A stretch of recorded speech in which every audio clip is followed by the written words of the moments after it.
अस्सलाम वालेकुम। मैं बोल रहा ਤੁਹਾਡਾ ਭਰਾ ਹਕੀਮ ਜ਼ਮਾਨ ਦਵਾਖਾਨਾ ਹਕੀਮ ਜ਼ਮਾਨ ਤੋਂ। मैं ਤੁਹਾਡੇ ਵਾਸਤੇ ਲੈ ਕੇ ਆਇਆ ਬਹੁਤ ਸਾਰੇ ਬੇਲੀ ਦਵਾਖਾਨੇ ਤੇ ਕਲੀਨਿਕ ਤੇ ਐਸੇ ਆਂਦੇ ਆ ਜਿਹੜੇ ਆਂਦੇ ਆ ਨਾ ਬੇਲੀ ਦਾ ਕਰਦੇ ਹਕੀਮ ਸਾਹਿਬ ਮੇਰੇ ਬੇਲੀ ਦੇ ਪੱਲੇ ਕੱਖ ਨਹੀਂ ਰਹਿ ਗਿਆ, ਬੇਲੀ ਨੇ ਗਲਤਕਾਰੀਆਂ ਬਹੁਤ ਕੀਤੀਆਂ ਨੇ, ਬੇਲੀ ਦੀ ਛੋਟੀ ਰਹਿ ਗਈ ਹੈ ਫਲਾਂ ਫਲਾਂ ਫਲਾਂ। ਜਿਹੜਾ ਨੁਸਖਾ मैं ਬਣਾਤਾ ਭਰਾਵਾਂ ਵਾਸਤੇ ਜਿਹੜਾ ਇੱਕ ਵਾਰ ਇਸਤੇਮਾਲ ਕਰਦਾ ਜ਼ਿੰਦਗੀ ਯਾਦ ਕਰਦਾ ਹੈ, ਬਾਰ-ਬਾਰ ਮੰਗਦਾ ਹੈ, ਮੁੜ ਕੇ ਕਹਿੰਦਾ ਕਿ ਹਕੀਮ ਸਾਹਿਬ ਸਾਨੂੰ ਦੁਬਾਰਾ ਉਹੀ ਦਿਓ, ਸਾਡੇ ਫਲਾਂ ਬੇਲੀ ਵਾਸਤੇ ਚਾਹੀਦਾ, ਫਲਾਂ ਬੇਲੀ ਵਾਸਤੇ। बेली भी सैट तो तुसी भी सैट इंशाल्लाह।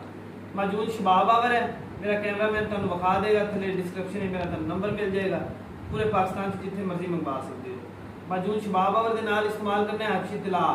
इहदी रात नूं सिर्फ एक बारी मालिश करनी है, मालिश का तरीकाकार मैं दस देंगे इंशाल्लाह तुहानू। उस तो बाद यह मौजूद है सुबह भी शाम नूं भी अद्धी अद्धी चाय वाली चम्मच इस्तेमाल करनी है। तुसी भी सैट ते तुहाडा 71 भी सैट है। तुहाडा भरा हरबलिस्ट हकीम मोहम्मद जमान फ्रॉम पाक पतन। अस्सलाम, अल्लाह हाफिज़।